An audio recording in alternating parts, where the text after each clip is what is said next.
एक किसान बहुत परेशान था। उसे अपने खेतों को सींचने के लिए पानी की जरूरत थी। इसलिए वो कई दिनों से अपनी जमीन के आसपास किसी कुएं की तलाश कर रहा था। इसी तलाश में वह घूम ही रहा था कि अचानक उसे एक कुआं दिखा। ये कुआं उसके खेतों से बहुत नजदीक था, इसलिए किसान बहुत खुश हुआ। उसने सोचा कि अब उसकी परेशानी खत्म हो गई। ये सोचकर वह खुशी खुशी घर चला गया। अगले दिन वह पानी लेने कुएं पर पहुंचा।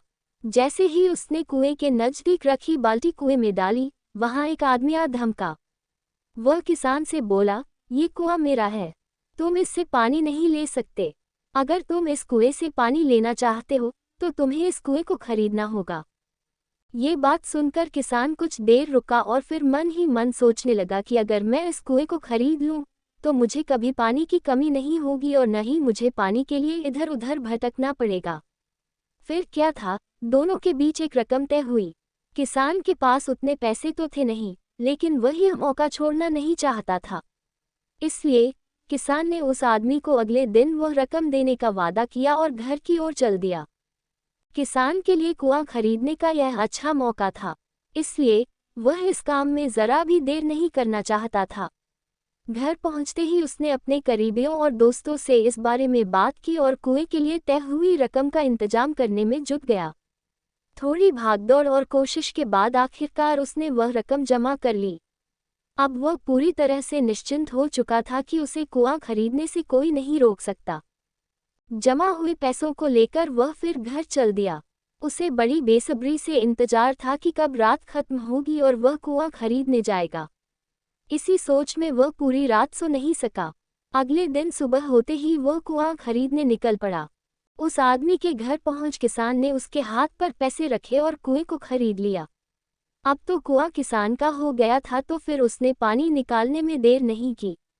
जैसे ही किसान ने कुएं से पानी निकालने के लिए बाल्टी उठाई, उस आदमी ने फिर बोला, ठहरो, तुम इस कुएं से पानी नहीं निकाल सकते हो।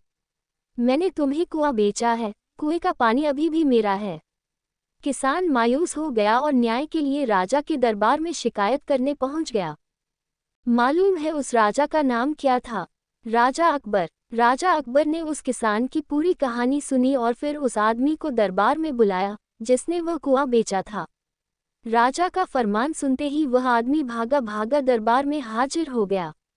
राजा ने उससे पूछा, जब तुमने इस किसान को अपना कुआं बेच दिया तो फिर इसे पानी क्यों नहीं लेने दे रहे हो? आदमी बोला, महाराज, मैंने इसे केवल कुआं बेचा था, पानी नहीं। ये बात सुनकर राजा भी सोच में पड़ गए। उन्होंने कहा कि बात तो ये पते की कह रहा है, कुआं बेचा है, पानी तो नहीं। काफी देर सोचने के बाद जब इस समस्या को सुलझाने में वह नाकाम हो गए तो उन्होंने बीरबल को बुलाया।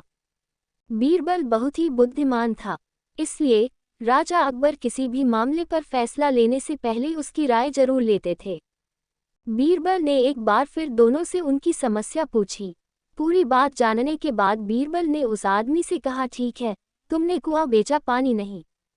फिर तुम्हारा पानी किसान के कुएं में क्या कर रहा है? कुआं तुम्हारा नहीं है, फौरन अपने पानी को कुएं से बाहर निकालो। बीरबल का इतना कहते ही उस आदमी को समझ आ गया कि अब उसकी चालाकी किसी काम नहीं आने वाली। उसने राजा से फौरन माफी मांगी और माना कि कुएं के साथ उसके पानी पर भी किसान का पूरा अधिकार है। ये देखकर राजा अकबर ने बीरबल की बुद्धिमानी की तारीफ की और कुआं बेचने वाले आदमी पर धोखेबाजी के लिए जुर्माना लगाया। कहानी से सीख। किसान और कुएं की कहानी से पता चलता है कि अपने आप को दूसरे से अधिक चालाक नहीं समझना चाहिए।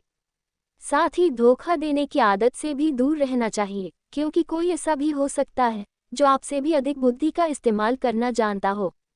ऐसे में आपका धोखा पकड़ा जाएगा और आपको अपने किए का भुगतान करना होगा, जैसे इस कहानी के अंत में कुआं बेचने वाले आदमी को करना पड़ा।